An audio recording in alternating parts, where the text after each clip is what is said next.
ভারতের মানুষেরাও সেখানকার উগ্রবাদী হিন্দুত্ববাদীদেরকে আশ্রয় প্রশ্রয় দেয় না।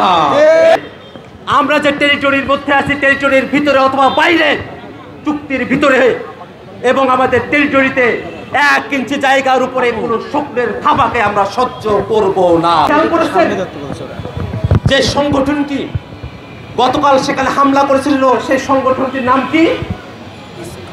হিন্দু সংঘর্ষ সমিতি।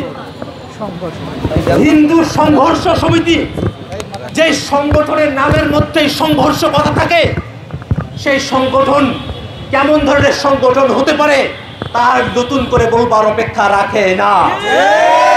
ভারত সরকারকে শুধু দুঃখ প্রকাশ করলেই চলবে না, এই সংগঠনের সঙ্গে যারা যুক্ত আছে, যারা এই মিছিলে এসেছে, আক্রমণ করেছে, তাদের প্রত্যেককে আইনের আওতায় নিয়ে আসতে হবে। আর একটা কথা, বাংলাদেশের মানুষ যখন চট্টগ্রামে এই সময়টাতে বাংলাদেশের মুসলমানেরা যে বিজ্ঞতার পরিচয় দিয়েছেন, যে ধৈর্যের পরিচয় দিয়েছেন, বাংলাদেশের আপামর জনসাধারণের প্রতি মাথা নত হয়ে আসে, তাদের প্রতি শ্রদ্ধা জানানোর ভাষা আমাদের নাই।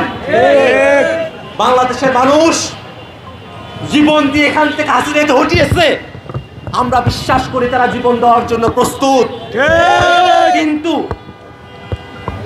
শুধুমাত্র ভারত বিরোধিতা আমাদের রাজনীতির কোনো পয়েন্ট নয়।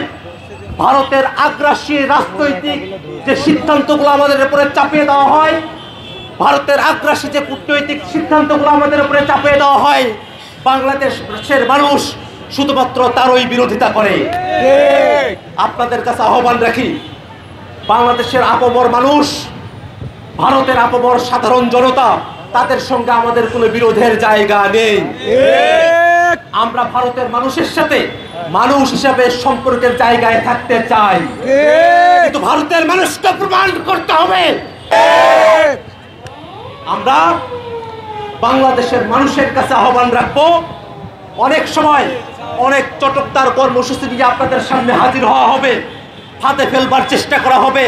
এটা ভারতের গোয়েন্দা বাহিনীরাই এই কাজগুলো করিয়ে থাকতে পারে। আপনাদের কাছে আহ্বান থাকবে, বিভিন্ন সময়ে বাংলাদেশের মানুষ যে বিজ্ঞতার পরিচয় দিয়েছেন, যে কোনো ফাঁদের ব্যাপারে সতর্ক থাকবেন।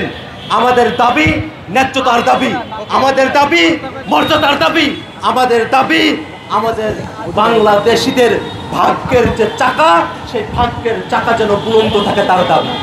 আপনারা যারা আজকে এখানে উপস্থিত হয়েছেন, আপনারা সকলেই যে সাহসিকতা, যে বীরত্ব নিয়ে এখানে উপস্থিত হয়েছেন, সেই বীরত্বের উপরে বাংলাদেশকে ধারণ করে আপনারা চলবেন এই আশাবাদ ব্যক্ত রেখে আমি আমার সংক্ষিপ্ত